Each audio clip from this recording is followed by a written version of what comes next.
the 4 things, like the how. How do you not give a shit?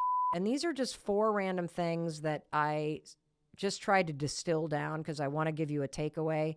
This shows you a little behind the scenes. It allows me to show you more of my personality and have a fun way of having you meet Cameron, one of our producers, and Jesse, who runs video and production here for the podcast, and Christine, our COO and CFO, who did not want to be on camera. And I'm proud of just like, fuck it, I don't give a shit. I'm just going to jump on, even though this is out of my comfort zone. And Amy, who's, one of our senior team members and producers here. But I'm like, I got to figure out like what's something you guys can grab onto. Okay. So the first one is rule number 1 for how to stop giving a shit about things that don't matter. Rule number 1, try giving a shit about everything and see how it feels. I'm dead serious about this. I know it sounds stupid, but why not worry about what shoes you're wearing? Worry about what everybody's thinking. Worry about what your boss is doing. Worry about what's going to happen next week. And then stop and ask yourself, is that working for you? Does it really work for you to lie in bed at night and worry about what your friends are doing? Does it really work for you to scroll through social media and worry about the weight you've gained or worried about this?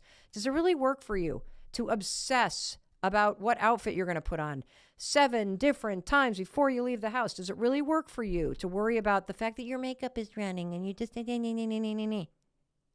drop the mask? Like, that's the point of this. Because if worrying about everything and giving a shit about all this stupid stuff actually worked, you'd be happier. You'd feel more secure. You'd have more time because you would work. But it doesn't work. It is so liberating when you realize that, my God, I'm robbing my own energy and my own focus and my own confidence by worrying about so much shit that doesn't matter. Stop it. Stop it.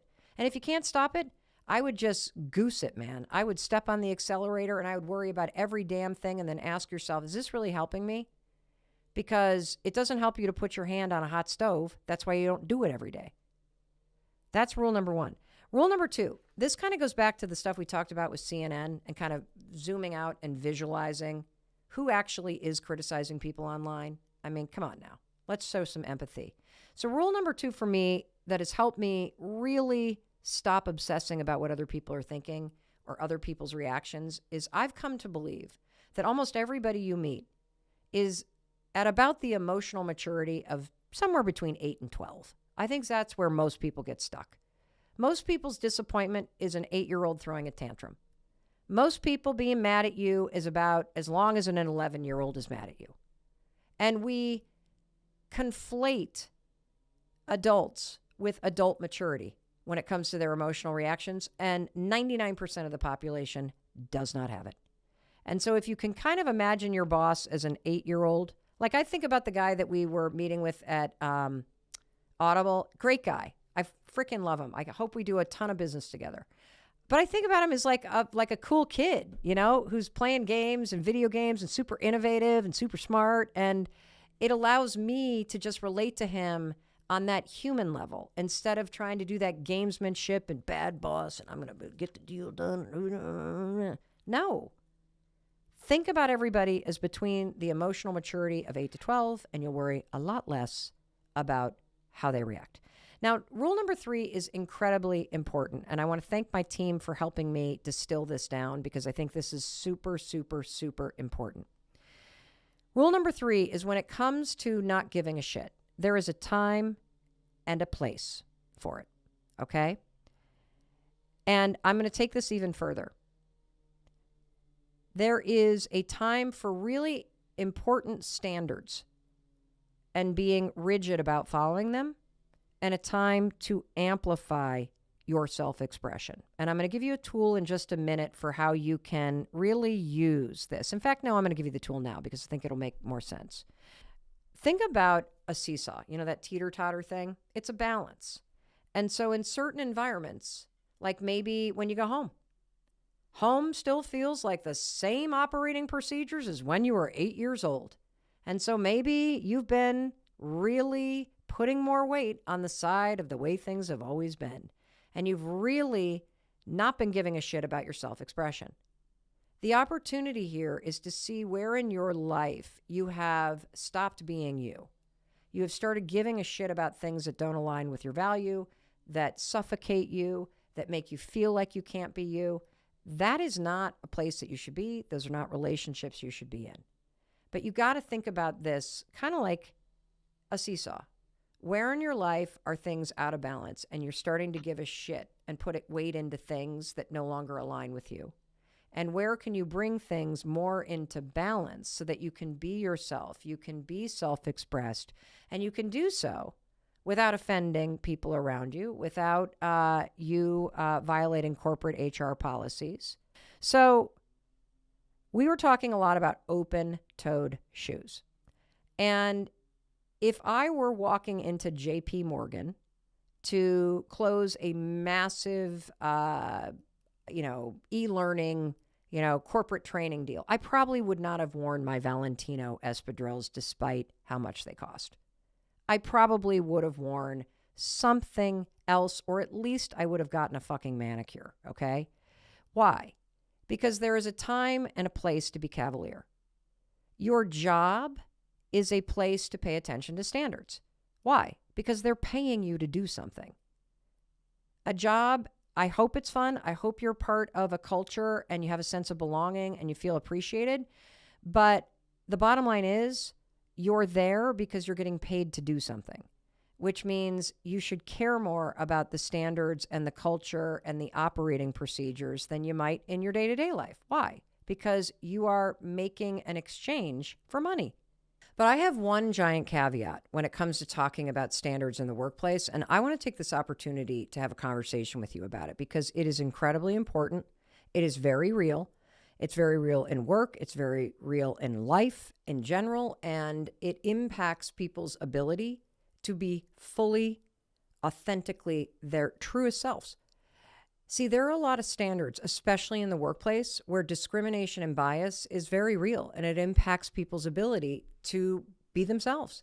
And as a white woman, I have the privilege of never having to deal with that. I'll give you an example. So I have a bunch of Black female friends who do not feel comfortable wearing their natural hair at work. And it's not just anecdotal. There is incredible research documenting this. So a recent study from Michigan State, for example, confirms that 80% of Black women feel that they need to switch their hairstyle in order to align with more conservative work standards. And a recent study from Duke has proven that Black women with natural hairstyles, like an afro or twists or braids, less likely to land a job interview than a white woman like me or a Black woman with straightened hair. I mean, that just makes me want to cry. And here I am talking about open-toed shoes, and Black women have to worry about their hair and being who they are. That is so shitty. And that's why I wanted to take an opportunity and why I think it's so important to call out this type of bias. And that's why I'm doing it right now.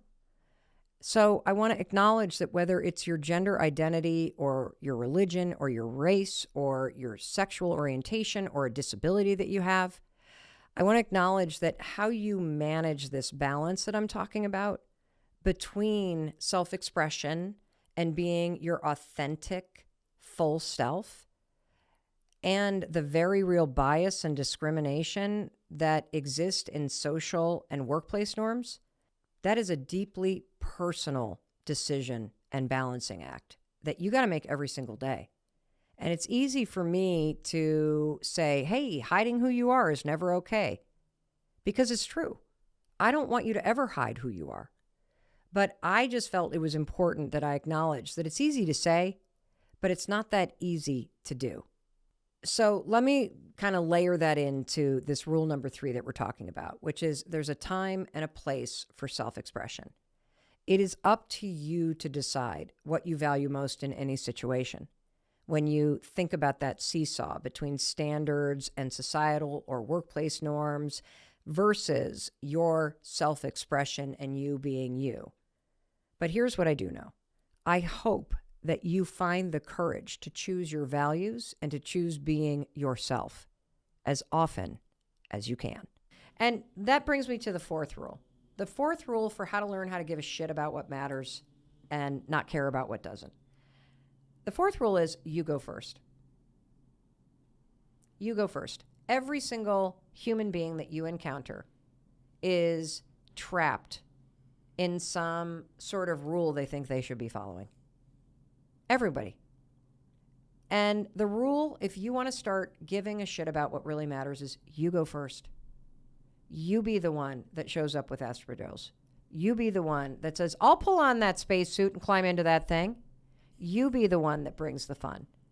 And what I've found over and over and over again, and I think, Christine, you'll be able to say, yep, it's true, is that by being willing to put the real me, especially the hideous me, the moments where I'm crying, the moments where my makeup is running, the moments where the dog has just barfed all over something, the moments where I've just left a gym class where I've pulled a calf muscle and I'm still panting and my eyes are bloodshot and my face is beet red, and I literally look at myself in the selfie and I say, how does Christopher Robbins wake up next to this every single morning with a smile on his face? Because you, woman, are ugly.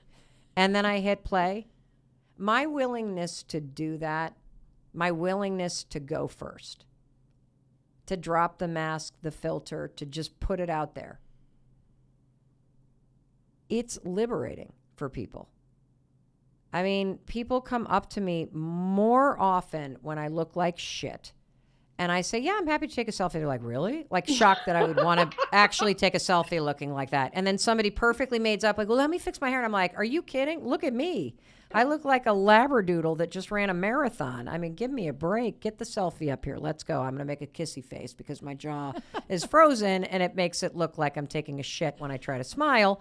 But what do you see, Christine, in the you go first? And the you go first? Yeah, absolutely. I mean, I think it's something that really connects with people when they meet you, of just feeling like they're running into a friend that they, have seen from afar. And I think that there's something very special about that, and it's a true connection.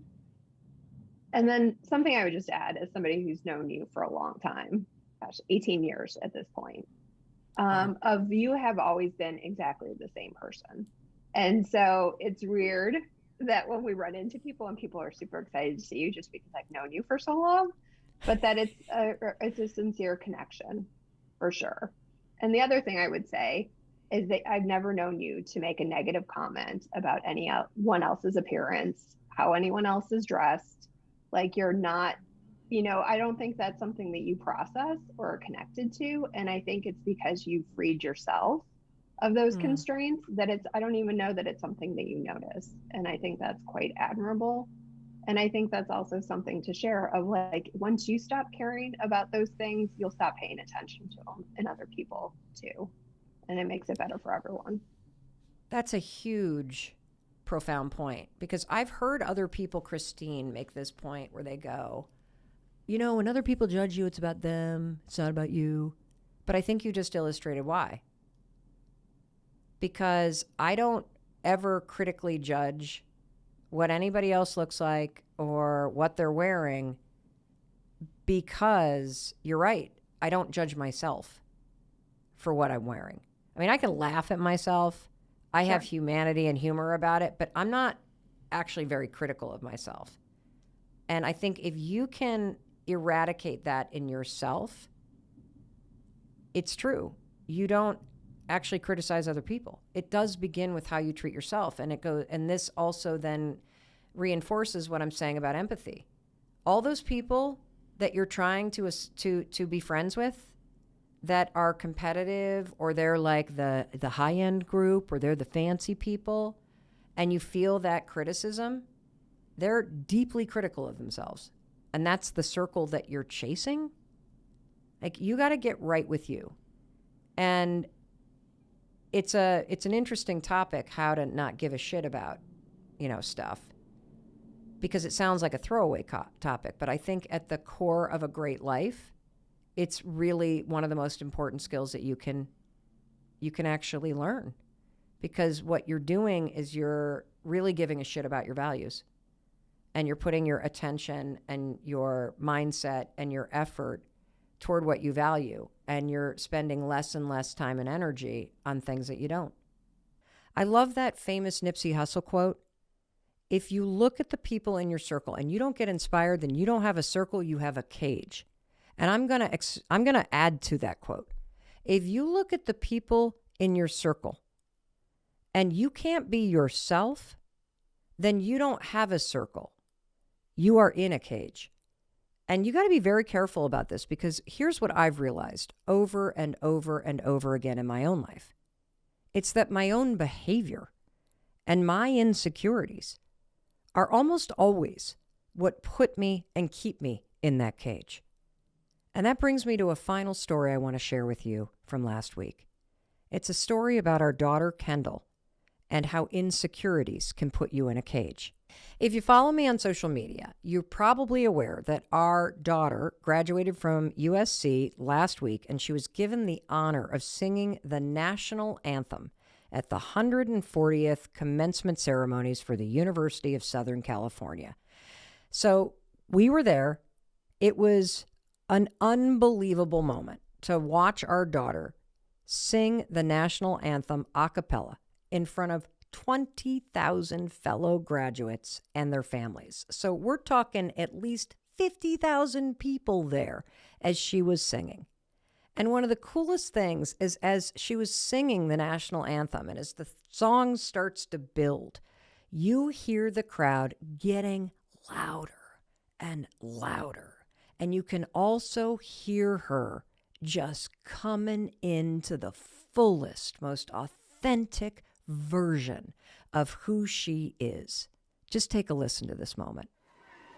Oh, say, can you see by the dawn's early light what so proudly we hailed at the twilight's last gleaming, whose broad stripes and bright stars through the perilous fight and the ramparts we watch were so gallantly streaming, and the rocket's red glare, the bombs bursting in air, gave proof through the night that our flag was still there. Oh, say, does that star-spangled banner yet wave o'er the land of the free and the home of the brave?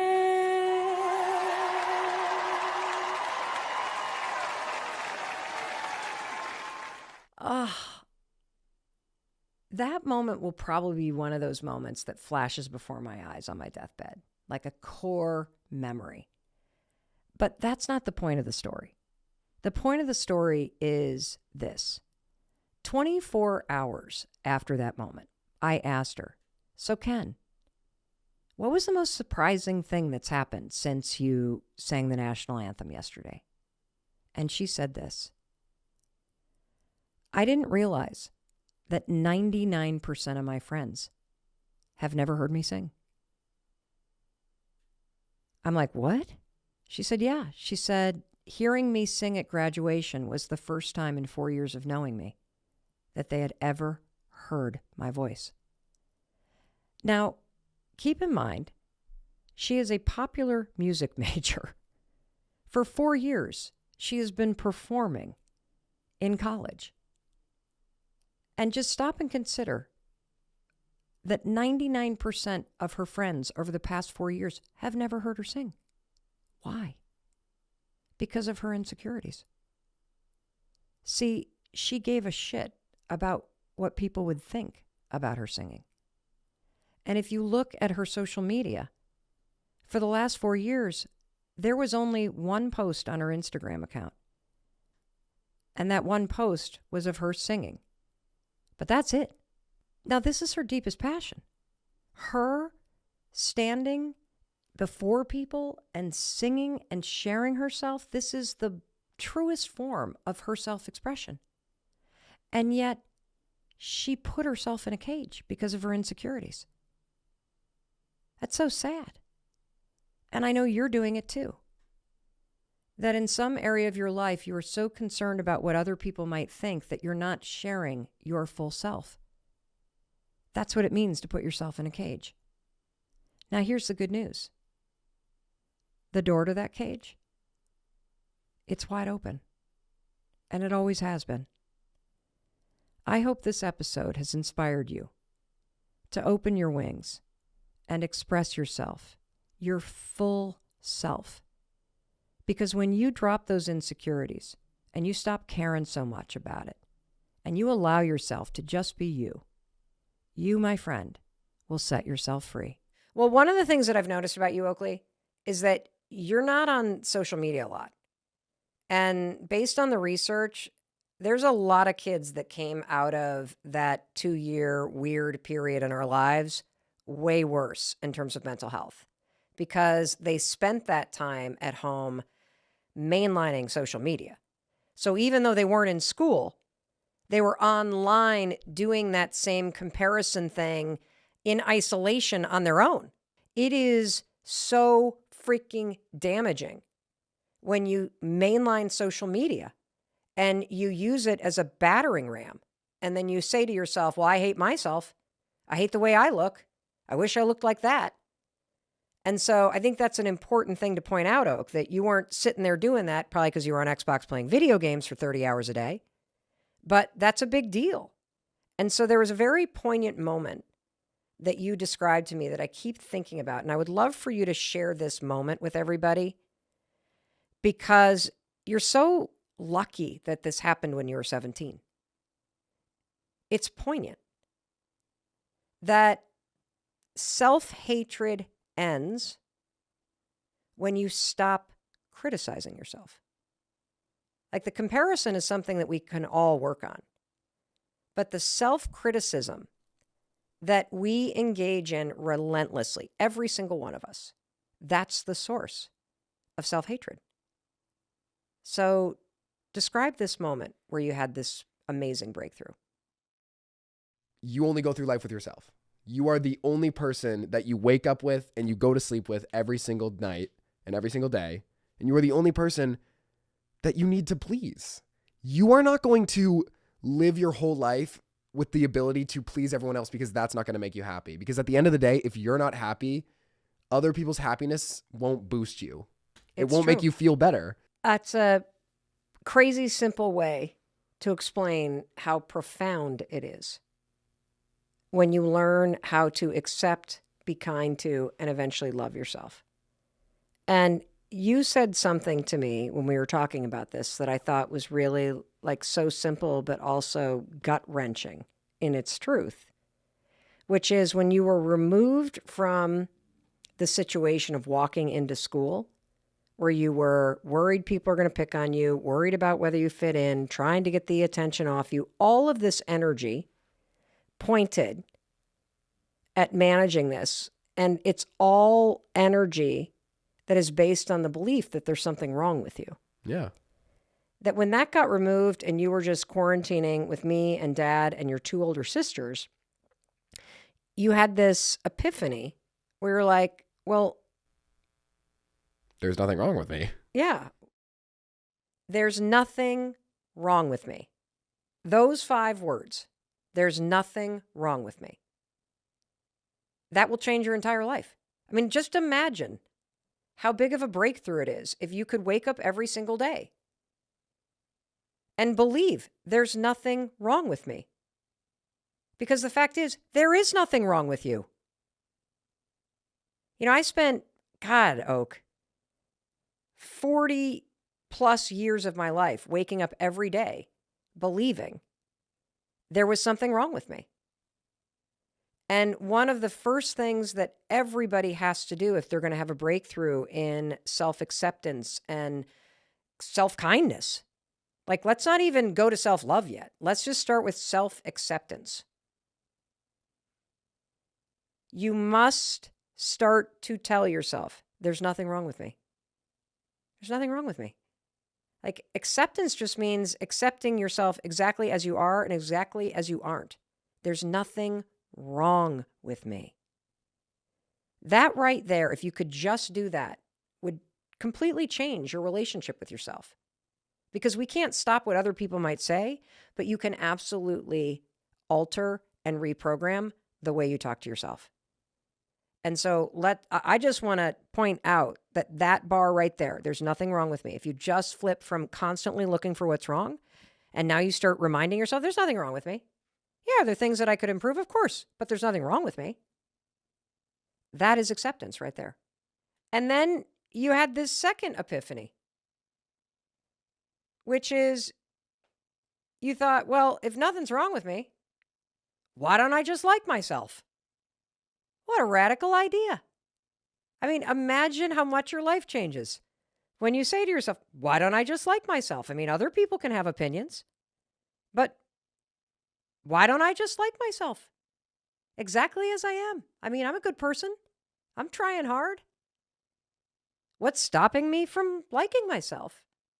I mean, it's a radical question. I mean, what's stopping you from liking yourself? Well, if you're like most of us, you're basically holding some goal out as the thing that you got to do. Like, oh, I'd like myself if I lost 30 pounds. I'd like myself if I didn't have man boobs. I'd like myself if I didn't have bills piled up to the ceiling on my kitchen. I'd like myself if I didn't make all those mistakes. See, that's where we get it all wrong. I'm just talking about self-acceptance here. Because based on the research, you will never, ever feel motivated to change anything for the better if you're bashing yourself all the time. So number one, there's nothing wrong with you. And number two, liking yourself is not going to happen just because you lose the weight. You could make a decision to like yourself exactly where you are, simply because it feels good to like yourself. And also because you deserve that. And you need it. When you like yourself, when you accept yourself as you are, mistakes and all, boils, warts, whatever it is that you got, we all got something. When you feel a little bit better about yourself, an interesting thing happens. Through the self-acceptance first, there's nothing wrong with me. And through a little bit of kindness, why don't I just like myself, or at least treat myself like I like myself? What happens, and I noticed this with you, Oakley, is that you start to act like you like yourself. You start to be kinder to yourself. You start to feel a little bit more motivated. The more you treat yourself as if you like yourself, the more other people can have their opinions, but your opinion is that you think you're a pretty good person. And you treat yourself kindly, and then it starts to snowball from there. So imagine if you realize that the only thing that's stopping you from liking yourself is your own judgment. That means that you have the power to remove the judgment and add in kindness. And that changes everything. And that's not only something that makes a lot of sense, Oak. There's a lot of research around this. That when you accept yourself and you're kinder to yourself, that you start to take better care of yourself. Like when you look in the mirror and you're like, oh, I hate my man boobs. Do you feel motivated to do so? No, of course not. That's why I can't make a difference with you, because the lack of motivation comes from your self-criticism. And so this whole thing hinges on acceptance first, and then kindness towards self. That's exactly how everything changes. And I watched that happen with you, Oak. So, Amy, you and I have reinvented ourselves. Yes. And in the past 14 years, we have both gone from working for somebody else to figuring out how to launch our own business.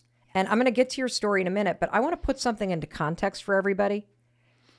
Guys, I first started making money online 5 years ago.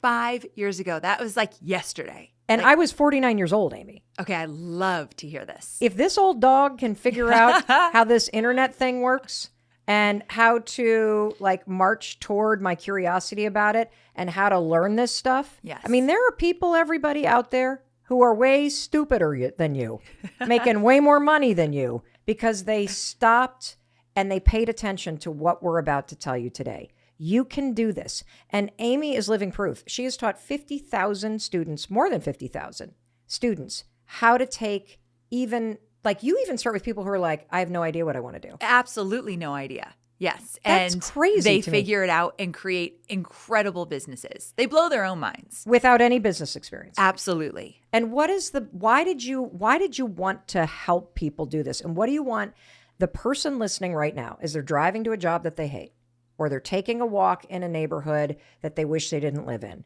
or they are unemployed, they've been laid off, they're beating themselves up. What do you want to tell them they are going to get out of this conversation today? I want them to know that there's an entirely new world waiting for them. They don't even know what's possible yet for their future.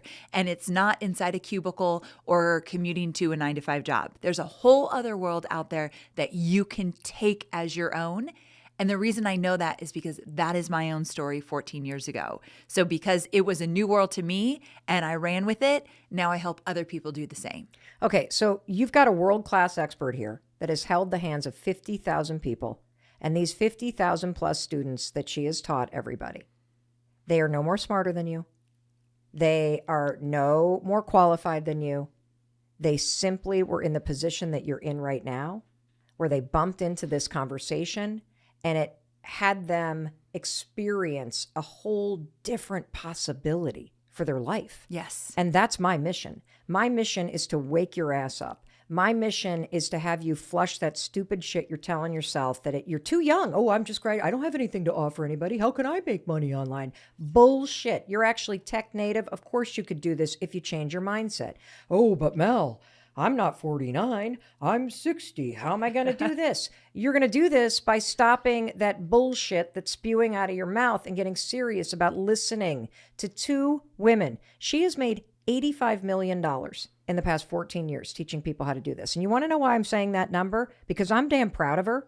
And I also think if you put your head down and you listen to what some expert like Amy is about to tell you, and you pick up her book and you read the blueprint, you can figure this out too.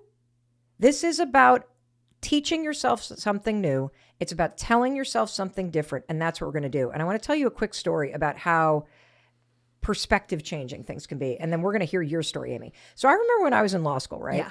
I grew up in a teeny tiny town in Michigan. And then I go to college in a teeny tiny town in New Hampshire. Okay. And I was sort of like your meat and potatoes kind of gal. I was not the biggest experimental eater like I am now. And I remember one of my really good friends, shout out to Sydney, she was a super cool lady and she grew up in Providence, Rhode Island, and she was multicultural family, like super cool. And I remember she invited me to leave the campus, the law school campus, and go into Boston Okay. to this restaurant called Jay's. And her boyfriend, who was older, was going to take the two, law school students with no money out. And it was a Thai restaurant. And I had never been in a Thai restaurant before. And so we sit down. I had no idea what to order. And so they just order the pad Thai. When this thing arrived in front of my, plate there, when this What plate did you think when you saw that pad Thai that you'd never seen before? I was like, what the hell is the eggs and chicken and shrimp and these noodles? And it's like pasty, tacky, weird texture and peanuts and bean sprouts. So I just shoveled a fork in and I just took a bite. It was like a unicorn in my mouth. It was the most delicious thing I had ever. And I had this thought, there is an entire world I have been missing out on because I just didn't know. I just didn't know. Yes. And that is what this conversation's about. It's like a pad Thai for your career. There is a whole world that you have not considered as seriously as I want you to because you just didn't know. Like I didn't know you could make money online. Amy's the kind of person that knows how to tap into that confidence that is inside you to make a pivot.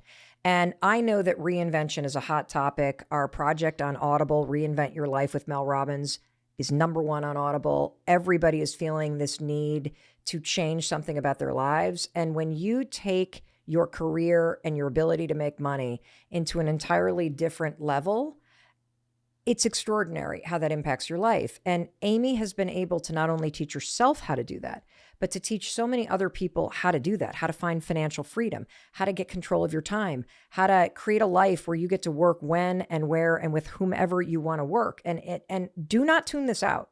This is possible for you. I don't care what your life looks like right now. This is possible for you. And that's why I wanted Amy to sit here and give you a zero-cost masterclass in thinking differently and taking control of your freaking life starting today. So Amy, what was your pad thai moment in your career? My pad thai moment was 14 years ago. I was working for peak performance coach Tony Robbins, and I had an amazing job. I was the director of content, traveling the world, working on the content that he did on stage. However, I didn't realize in that moment that I had never been free. And here's what happened. Tony brought in a bunch of business owners to the San Diego office. They happened to be all men, and they were making money online. And so he brought them into this office. It was this big oak table, and I was called in to take notes. So Okay, so first of all, were you annoyed by that?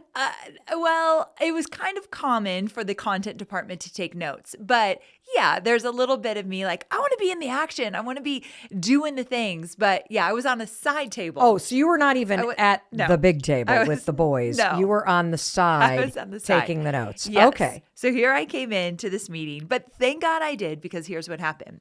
I started to take notes, and these guys started to talk about their businesses, what they do, what life looks like, what their lifestyle is, what their family life looks like. Like, they were really talking about their whole experience as business owners. And all of a sudden I realized, wait a second. They're working when they want, where they want, how they want. They're creating these amazing products. They're being as creative as they want to be. They're on their own time and on their own dime. And I realized I have never been free. I have never been my own boss. I will always hit a glass ceiling. I will always have to ask for a raise, always have to ask if I could take vacation. I was not the boss of my own life or my business. And in that moment, a light bulb went off, and I thought, I want it. I have no idea what they're doing. I don't know how to do any of it, but I want it. And so that was the moment for me. But the next thing that happened was this flood of doubt. And I looked to my friend who was in the meeting with me, and I said, I have no skill where I could be my own boss. I know nothing that I could be my own boss. I want to stop right there, because I think this moment where you're sitting in a meeting and you experience something. Yeah. This like wake up call happens in your body. And I've had a moment like that. It's way bigger than a pad thai moment. Yeah. I was sitting in an audience, and I was at an Oprah Winfrey, like kind of one of these live your best life tours. This would have been a decade ago, decades ago, actually, probably 2 decades ago at this point. And I was there because I was networking to try to get clients for my life coaching business. I had just started this on the side. I was working full time, doing business development for a advertising agency in the big tech kind of bubble that happened in the early 2000 timeframe.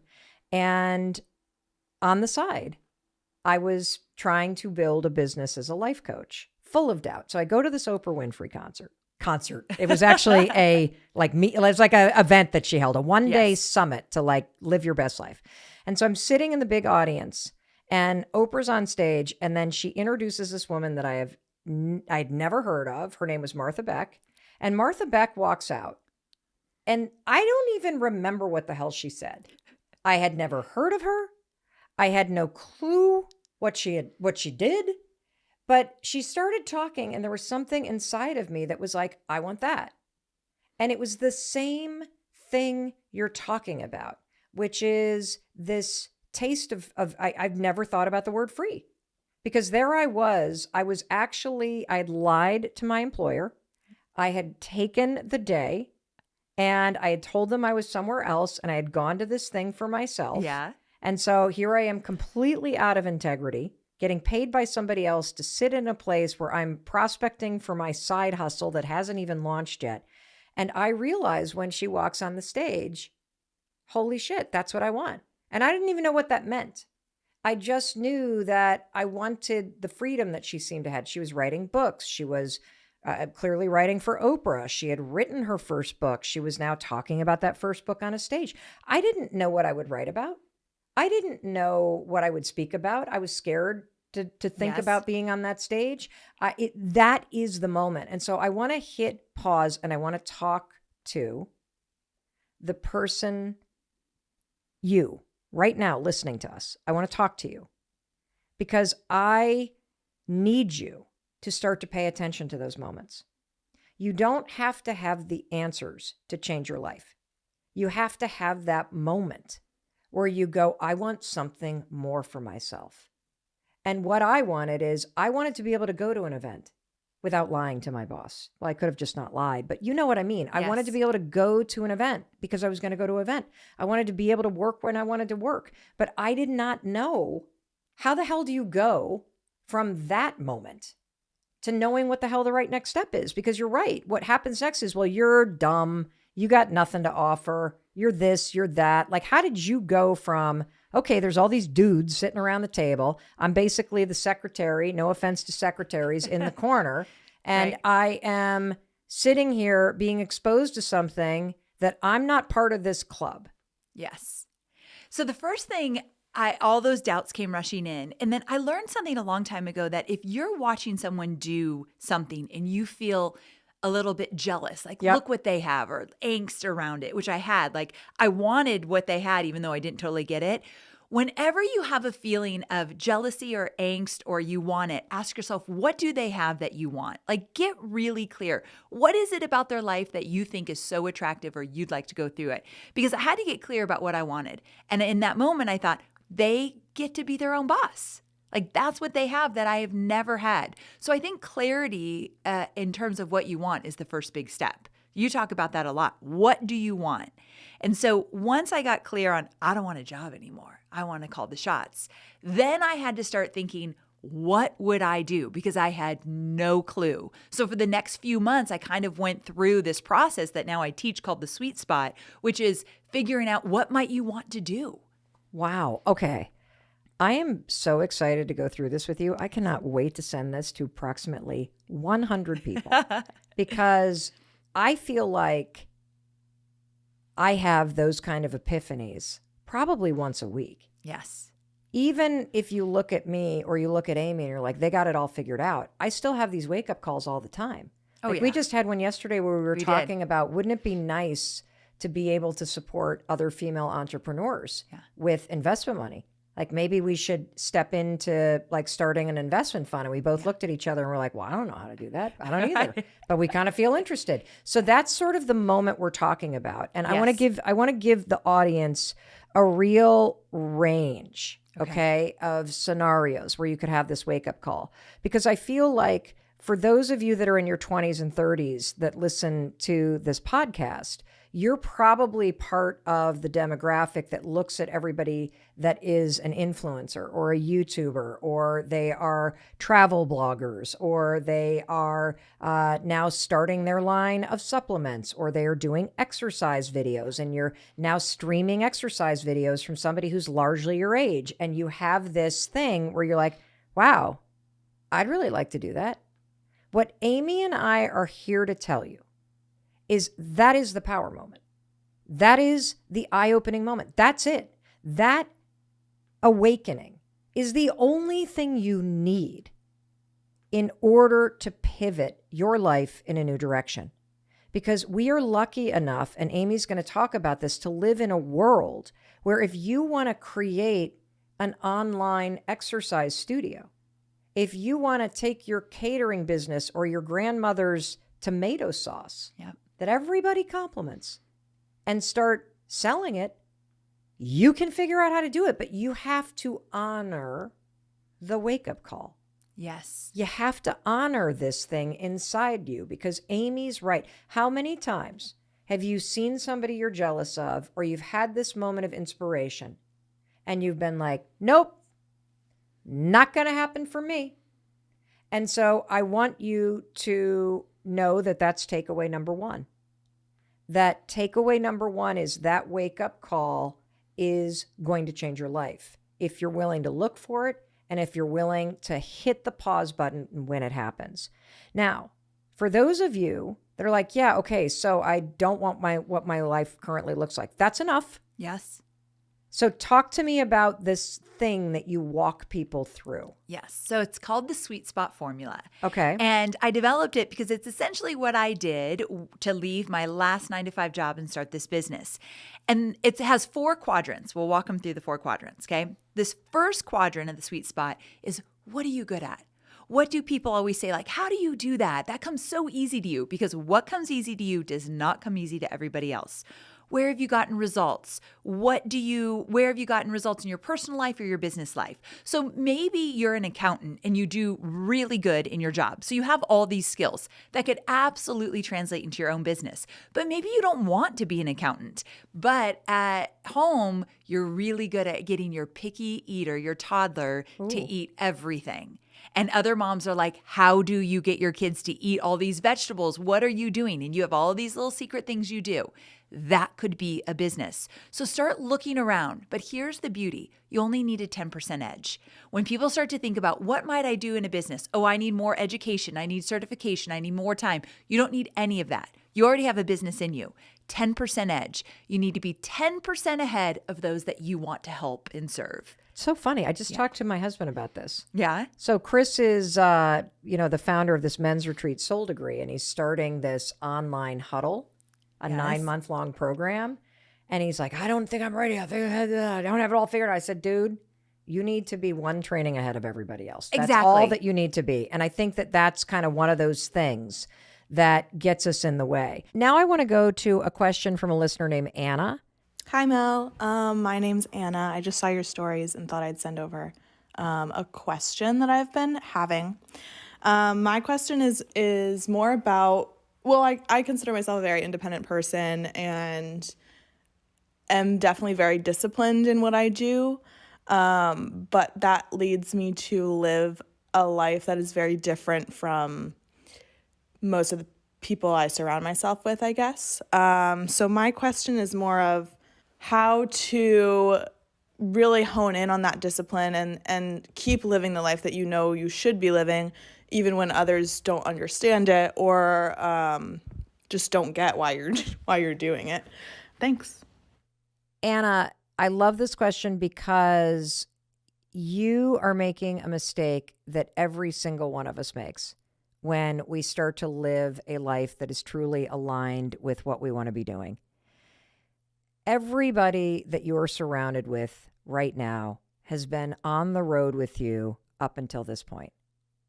But they have no idea what your day-to-day life is like moving forward because they're not living the same kind of life. And here's what I want you to understand. When this happens and you start to make very deliberate changes, whether it's in your health or maybe you've launched a business or you are just tired of kind of a gossipy, social climbing circle of friends, and now you're seeking deeper meaning in your life, you don't have to ditch those people. They can continue to be in your life, and they will be part of the rest of your life. But they're never going to understand what you're going through because they don't live the day-to-day life that you're living. And a major mistake that I see people making is as we're making major changes, we turn to our existing friends and our family for counsel. And they have absolutely no idea what we're going through. So, for example, there are very few people on the planet who actually understand what I do for a living. I can count them on one hand.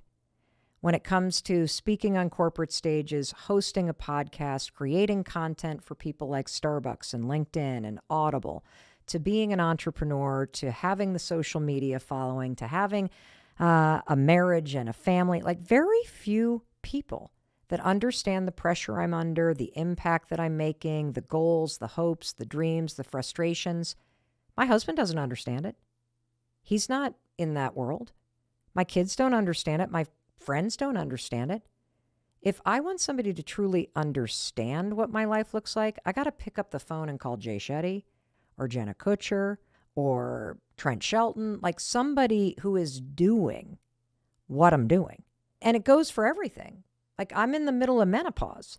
I talked on the last, a couple episodes ago about this breadbasket that I'm feeling on my waist and hormone stuff. I'm not going to go to a 28-year-old fitness freak in my family and ask them for advice about my stomach. They don't understand what I'm going through. And so I'm making this point because when it comes to people pleasing and when it comes to putting yourself first, the way that you continue to create discipline is twofold. You have to get super intentional about seeking out more people in your life, either through mastermind groups or following people on social media or attending like online classes or going to different events. You got to find people who are up to what you're up to because they'll understand. They'll support you.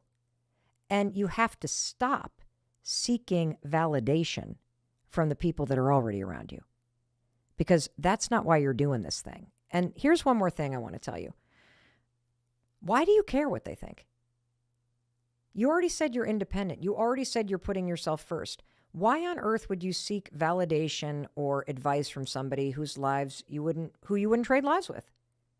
Just stop asking people who are miserable or unqualified to validate your happiness, your life, your choices. You got to validate yourself by making decisions that work for you. Stop looking for validation from other people, particularly other people who don't even understand themselves or what you're doing. Because if they can't understand themselves, if they don't understand what you're even trying to do, there's no way in hell they're ever going to understand or endorse what you're doing.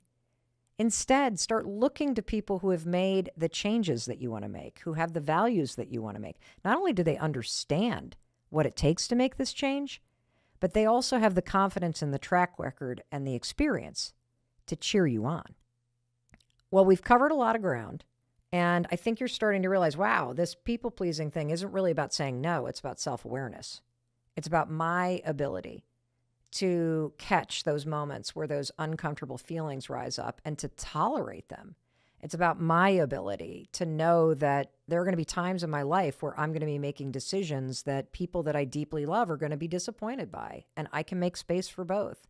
There are going to be times in my life where I'm pursuing a change in my lifestyle that nobody around me understands, nobody else is pursuing, and I got to stop this default of seeking validation and advice from the people who don't understand what I'm doing.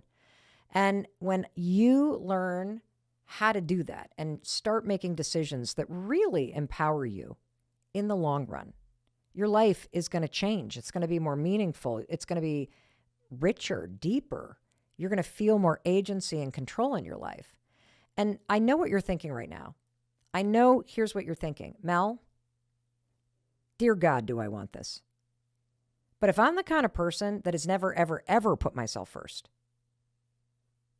how the heck do I even know when to do it? And let me tell you something. First, you have to go back to the beginning and become self-aware, and you have to get deliberate about defining the person you are becoming. Let's hear this final question from a listener to this podcast named Nella. Hi Mel, I am a big fan from Ireland. My name is Nella. I'm a singer-songwriter, and something that I definitely struggle with is with masking and, being afraid to show up as my true authentic self to all people at all times. Yeah, just any advice would be amazing on how to just get better at doing that and have the confidence to just be my authentic true self all the time. That would be great. Thank you. Nella, thank you first and foremost for your honesty. But I'm going to say something a little provocative. You kept saying the words true authentic self, authentic self, authentic self. And I want you to stop and ask yourself, do you even know who you are? Do you know what it means when you say, I am my true authentic self? And the reason why I'm asking you this question is because I don't think most people do. I think we want to be our authentic selves. Of course. But what does that even mean? Listening to your question, it reminds me when I was writing The High Five Habit, there was a woman who wrote to me from Ireland, and I ended up getting on the phone and then on a Zoom call, and I spent a lot of time talking to her, and she is in the book. And I want to bring this up because I want to make a point about the pressure that we feel to conform. So in this example of the woman from Ireland, she was writing about the fact that she wanted to get a divorce. That is her true, authentic self. Yet she had been delaying doing this for 7 years because of the pressure of the Catholic Church, because of the disappointment of her mother, because of what the priest might think, because of what the whole freaking country of Ireland might think. And so I'm highlighting this because for some of us, people pleasing is even deeper than sort of this discomfort. It's the social norm. Like you wouldn't be caught dead in some cultures or in some religions or in some households veering from the norm. The pressure is so intense, it's just the air that you breathe. And for many people, that is the case. And so if that's you, you might not even know what the authentic you is because you have been told for so long by your country, by your religion, by your family, by the community you live in, by whatever, who you're supposed to be. And I'm going to give you a really important exercise. I want you to just imagine that you are a screenwriter, that you are about to write a movie about the real you. Write a character description and describe a day in the life of the real you. Remove the country you live in, remove the religion you grew up with or you didn't, remove the stories that you've been telling yourself or the pressure you feel or the disappointment or what other people think you should or shouldn't do, and write the story, a day in the life of who you are at your core. When you would wake up, where you would live, where you would go, what kind of work you do, what kind of friends that you have, what are your habits, what do you love doing, who are you laughing with? This is such an important exercise because, again, remember, I told you that people pleasing, it's a balance. And it begins with you truly knowing yourself. And if you don't really know who you are because you've always been told who to be and you've spent your life feeling like you do nothing but conforming, this is a really important step for you to take. Because people pleasing at its core is you believing the person that you are deep inside that it's not good enough. You're not good enough. And based on what we've talked about, you can start to change that. But you really have to go through the steps of getting curious about who you are for real. And if the idea of you having a conversation like I did with my dad, or you telling somebody that you're not coming over for dinner because you're tired, and that's the truth, or saying that, nope, you can't borrow my pickup truck again, I don't lend it out anymore. If that makes you really uncomfortable, here's a tool that you can use to start to experiment with that moment of discomfort. And the tool is called switch. And this comes from research. You don't have to say yes. You're going to go from saying, sure, I'll let you borrow my car, or sure, we'll come to Thanksgiving, or sure, I'll do that, or yes, yes, yes, yes, yes. Instead of saying no, switch it to a pause. I'll think about it. Let me check my calendar. I'll get back to you on that. When you switch your yes to a pause and you buy yourself some time, you're going to feel a little less pressure. For example, when you say, let me get back to you, 20 minutes later, you can email back and say, thank you so much for the invitation. I'm booked. Or send no over text if it's too hard to say it in person. Or say no over the phone if you don't want to say it to their face. But switching from feeling the pressure to say yes to putting yourself in a pause, that's what I want you to practice. Because if you can say, I'll get back to you, let me think about it. You got time to settle those uncomfortable feelings. Because remember, it's not about the other person. It's about you not being able to tolerate that discomfort that rises up. And then you immediately make the discomfort going away by going, oh, okay, fine, I'll do it. No. Switch into pause. Switch into pause, because in that pause, you're going to find some peace. In that pause is where you're going to find that balance. And I'm going to give you one more quick little example about how this works. So last week, I was in Las Vegas, and we were on day 15 of a 16-day business trip. And we landed late, and we did a tech check because I was delivering a speech in the morning, and we were about to head up to the hotel. It was 8 o'clock at night, and I turned to my friends, and I'm like, we should probably get something to eat because we haven't eaten since lunch. I know it's late, and we're going to get up early, and then I'm going to have to race and do the speech, and then we're going to race to, and we're not going to have any food in our stomach. So we went straight to the steakhouse that was in the casino. We walk in there wearing sweats off an airplane. It is 8:30 at night.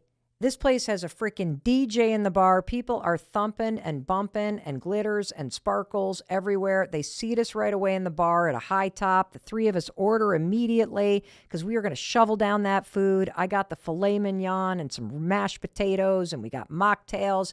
And right above our head was this speaker that was like boom, boom, boom, boom, boom. Like it was like 0 to 1,000 inside this place. I was not ready for this. I just wanted to get some protein in my stomach and get to bed because I had a speech to give and I was exhausted. So we're eating and we're kind of bopping and talking. And right when the steak comes, I hand her my credit card, signaling, bring me the check right away. I'm part of the Clean Play Club. Like, I am done. I have finished in probably 11 seconds flat. Melinda, who was at the table with us, she is done too. I look over at Amy.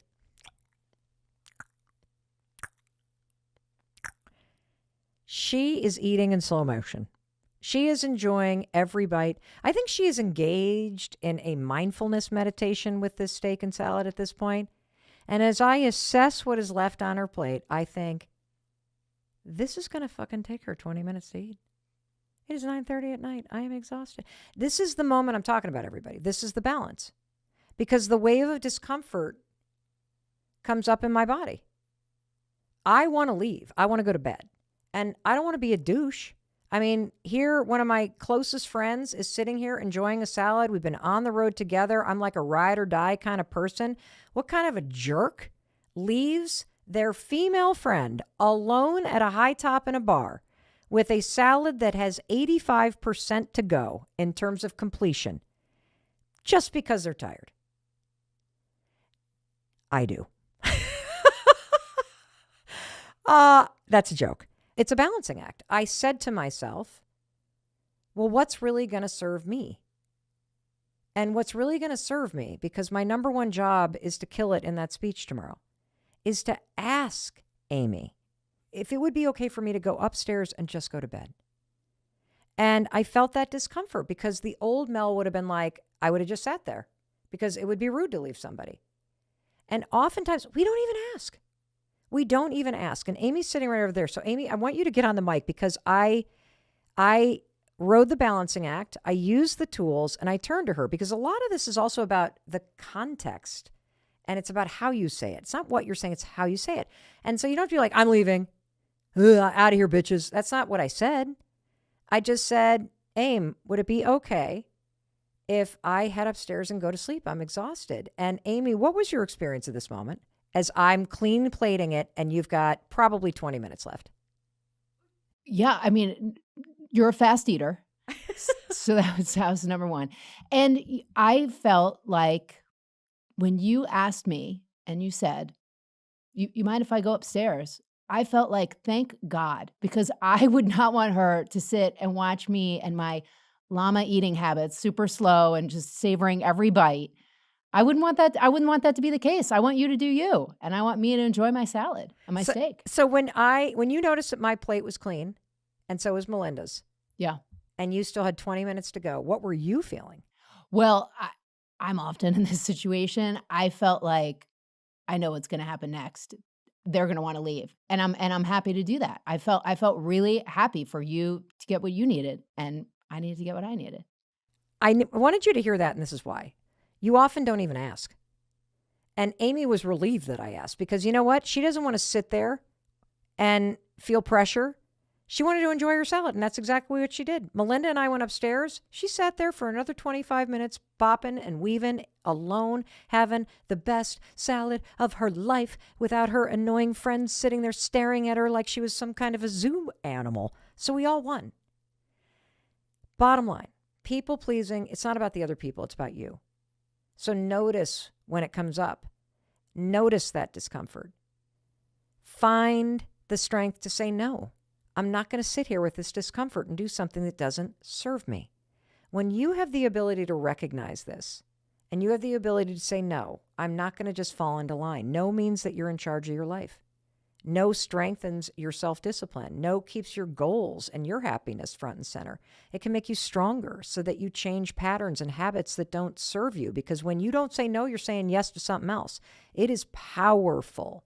When you say no, I am not going to do that. I'm going to ride this uncomfortable wave and I'm going to do what works for me. And I'm going to know at the end that you can be disappointed and you're still going to love me, but I'm going to love myself a little bit more. Because every time you say yes to you, you are proving to yourself that you deserve to be happy. You deserve to have support. You deserve to go to bed in Vegas because it's late. And you deserve to have that room back because you need it. And you deserve to do things that really work for you. So starting today, start saying no. Start tolerating the discomfort. Switch your yes to a pause. And put yourself back in charge. Your happiness, your life, it starts with you. Always. Always, always, always. And I know you can do it. And I want you to do it. And you don't have to prove anything to me. You got to prove it to yourself. So today, when those uncomfortable emotions rise up and that balancing act, it is here. Do it. And we're going to start that process with a question from a listener named Crystal. Hey Mel, it's Crystal and I have a big question. How to know if you're being used? I have 2 adult siblings that have always lived with me. One has been unemployed for more than 3 years. Last week, my working sibling was placed on PIP. I've always been the big breadwinner, and they and my mom all lived in my home. My mom passed away 4 years ago. It's becoming increasingly difficult to motivate them and or get them to understand the weight of responsibility is on me. I'm beginning to think they don't care and are enjoying the stress-free lifestyle they've become accustomed to, or they don't understand because they've never had this type of responsibility. I'm growing tired of carrying all the obligation, accountability, and responsibility. When are they going to grow up and be equal contributors or move out? Thanks for any advice. This is really eating up bandwidth in my head. I will add we had a horrendous childhood and largely why we all stayed together. There is safety in numbers and we had to have a united front against a very abusive father and ex-husband. He abused us all well into adulthood. Thanks for any insight. Thanks for all you do. Crystal, thank you for that question, and thank you for the detail that you provided in the end. I think that's really relevant to how you handle this and how you think about the situation that you're in, okay? So I've got 5 takeaways that I'm going to share with you. And the first one is this. There is a big difference between being used by somebody and being in a situation where somebody is used to the situation. Does that make sense? I'm going to unpack this a bit because I think it's really, really important. When you're being used, that's a situation where somebody is intentionally using you or taking advantage of a situation to their benefit. They know they're doing it. For example, if you're in a job and you've basically phoned it in and you're only staying there because you want the money, but you're not actually doing what's expected of you, you are using your employer. When you sneak stuff from your roommate's side of the refrigerator, you're using them. When you intentionally do something like invite yourself to somebody's house, even though you don't like them, but they have a great pool and it's a nice weekend, but you are not that great of a guest or you don't really, you gossip about them, you're using them. That situation is very different than what I think you're in, Crystal, which is you're in a situation where the people around you are used to the situation. They've grown accustomed to it. They are comfortable in it. And what's happened is you're now not comfortable with the situation, but they're just used to it. And so I think it's important for you, Crystal, to anchor there And as you are listening to me unpack all of these takeaways, I want you to apply this to your situation. Are you in a situation where you're being used because somebody's leading you on, but deep down they just want sex? And yet they're telling you that this is more, but they just want sex. That's a situation where you're being used. Or are you in a situation like Crystal where the situation's been like this for a while and everybody's kind of used to it, but you're just sick of it? So you now want to change it. And the details, Crystal, in your particular situation matter because you guys are used to living together. You guys are used to being under the same roof. You said that you've been doing this for a long time. Your mom used to live with you and that there's safety in numbers. And so I believe what's happened is that you are just tired of the situation the way that it is. And that means that you are going to be the one that changes it. Because if everybody else is used to it and they're comfortable in it, they have no motivation or no interest in changing it. Why would they? It's working for them. It's just not working for you. And that's okay. So the second takeaway, you ask the question, when are my siblings going to grow up? When are they going to realize I'm frustrated? When are they going to? Never. They are never going to grow up. Why? Because they're comfortable. They're used to this. They're used to you being in charge. You've always been in charge. You've always been the breadwinner. You said as much. And so they're not going to grow up. And that's okay, everybody. That's okay. That means that you are going to have to be the grown-up and you're going to have to parent. And I'm going to get to that. I'm going to tell you exactly what to do when you're in a situation where you're trying to make the people around you level up and help you change the situation. I also want to say for your sake, Crystal, and for anybody else that, it sounds like you guys are all so struggling with trauma and PTSD. And so I know that that's also why you haven't shaken things up. If all three of you experienced horrific abuse, which you just said that you did, then you also have the added issue of people maybe not having healed from that trauma and maybe not being as proactive or as motivated or as self-sufficient as they could be. There was another detail in what Crystal said. She said PPI. What does that mean, everybody? It means a performance improvement plan.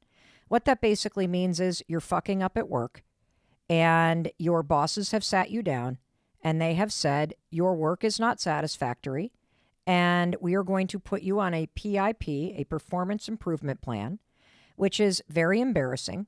It's very confronting.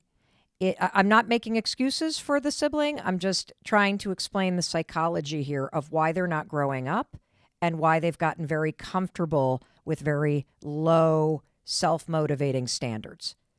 And you're now in this framework at work where you're being measured. And if you don't measure up, your ass is fired. A performance improvement plan can be a really good thing because it means that they are providing a pathway for you to be able to excel, which means they believe that you can. But oftentimes when people are set up with a PIP, they feel so ashamed and embarrassed that they just quietly quit. They feel like the writing's on the wall. They feel unmotivated and self-conscious. 90% of people, when they get put on a performance improvement plan, leave the job. Whoa. It kind of makes sense because you feel like you've been called out and you're embarrassed. And so it's really important how you set up a performance improvement plan. Because if it's literally like you suck and you're going to get fired unless you do these things, who wants to stay at that job? But if you set it up using what is called the 19-word magic sentence, this is something that's been studied at like Yale and Stanford. When you say to somebody, I have high expectations of this team, and I think you're capable of achieving them, which is why I'm going to put you on a performance improvement plan so that you know what's expected. And I believe you can achieve this. This is the path forward for success for you. That is a way that makes you want to play the game. And so, Crystal, ironically, we're going to put your family, your siblings, on a performance improvement plan, and we're going to set it up the right way. because since it's your family, you can talk about your feelings and you can talk about your need to feel support, and you can talk about these simple things that they can do that would make a huge difference in this living arrangement and in their lives and in your lives. So it can be like a really positive thing that you're going to do. So, takeaways so far. You're either being used because it's conscious and intentional, or you're just in a situation where people are used to what's going on and they're not motivated to change it like you are. When will other people grow up and realize this? Never. You got to be the adult in this situation if you want to change it, because it's your life, it's your happiness. By the way, it's also your house, and it's your responsibility to lead the change that you want to see, always. Another takeaway that I want you to have is when you're around people that are not motivated to change their lives, you're probably dealing with what psychologists call learned helplessness. Now, learned helplessness was first coined in 1965 by a very famous psychologist after doing these really awful experiments with dogs. I'm not even going to explain the experiments, but basically what learned helplessness is it's when you receive a series of setbacks or you are experiencing a lot of pain and you basically give up. You decide that there's nothing that you can do. It is what it is, and you just survive and try to cope through the pain and the situation. And it's the difference between being a person who is pessimistic, that you feel like nothing's ever going to change, you're never going to be good enough, why even bother? Boss never likes my work, or I never do well at work, or my sister already takes care of things, and I'm never going to amount up to anything, versus having an optimistic point of view. And optimism, realistic optimism, is just the belief that through your own actions and through your own attitude, you can make a positive dent in any situation, that your effort is always worth it, that trying is always worth it, that growth is available to you. And so I say this because when you're surrounded by people that have this sense that nothing they do matters, it just creates complacency and fear. And there's one thing that makes a difference when you're in this situation. And Crystal, I think that's the situation that you're in. You guys have past trauma. The situation has always been that you always take care of everything. Now you've got one of your siblings who's on a performance plan, so they're feeling kind of kicked down to the ground. And I would imagine there is this sense of pessimism. There is this sense of I'm just used to life not being easy. And that's where you can come in. And this is the fourth takeaway. You ready? They need goals. They need goals set by you. Goals for how they are supposed to show up. You see, they don't know the path forward. They don't know how it's supposed to look. You do, because you want the situation to be different. And so it's on you to set what are called SMART goals. For those of you who have not heard about SMART goals, we will link to the article that was written in 1981, where 3 researchers came up with the idea of SMART goals in the context of leadership and business. But SMART goals is a very simple and effective way to think about setting goals for yourself or other people. SMART stands for specific, measurable, achievable, realistic, and timely. And so here's how this is going to work with your siblings. I want you to think about how the situation could be different. Put on an optimistic hat. And now we're going to paint a picture of what it would look like in the day-to-day living situation so that you feel supported. Because it's not just about the money. Are they doing anything around the house? Are they cooking? Are they caring for the yard? When it snows, do they shovel? Are they taking the trash out on Mondays? Are they making their beds in the morning? Like, what is it that would make you feel as though the dynamic has shifted, that everybody's leveled up in their own achievable way, and those actions make you feel a shift, okay? And so let's go back to SMART, specific. What are specific goals you could set? And those goals might look like you need to make your bed every morning. Those goals might look like I'm going to make a grocery list. And every Tuesday, so-and-so is going to go to the grocery store. I'm going to create a schedule for who's cooking and who's doing dishes. And since you guys aren't contributing financially, that's what you're going to do. I know I'm being very kind of like annoyingly detailed here and maybe in a really condescending way. I don't mean to be. I'm trying to say that because people don't know what you want, which is what you should assume, and you're the one who wants the situation to be different, you have to get crystal clear, black and white, granular, meaning specific. I got to be able to measure it. It's got to be broken down so that your siblings can achieve it. It's got to be realistic, and it's got to be timely, meaning do it on a Tuesday, do it on a Wednesday. Every weekend, I expect this. Because that is how you lay a path forward for somebody who is in a hole to be successful. So the final piece, the fifth takeaway, is this. When you see your siblings doing those actions, when you see them checking the boxes, when you see them making their bed, when you see them spending an hour every day looking for a job, or you see them checking in with you for 10 minutes every night about how work went today. When you see those actions happening, you got to cheer for them. Because what you're trying to do is you're trying to create an environment where somebody knows that you believe in them. They know what your expectations are. They know the defined, achievable steps that they can take in order to make you happy. And then when they do those things, you gotta cheer for them. You gotta say thank you. You gotta say I appreciate you. And why this is so important is because you're not dealing with a situation, Crystal, where you're getting used.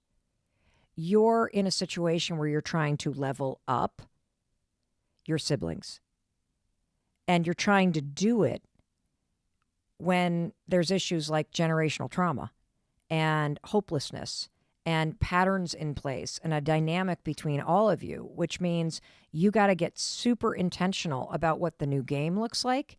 You got to define it. And then like an awesome coach always does, you got to cheer for your players as they are in that game. That's how you do this. And I know you can do it because I can just tell based on your voice that you are somebody who is a very matter-of-fact, professional, successful, awesome person, which is why this is frustrating. Because we all think that everybody thinks like us.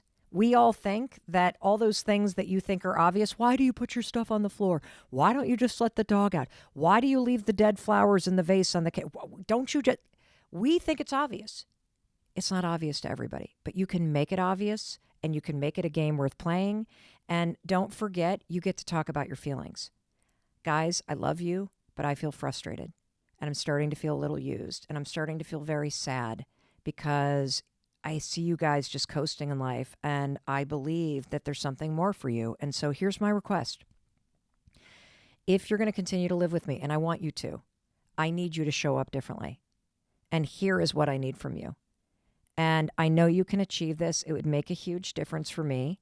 And if you don't think you can do that, then maybe it's come to the point where we can't live together. But I need this support from you guys.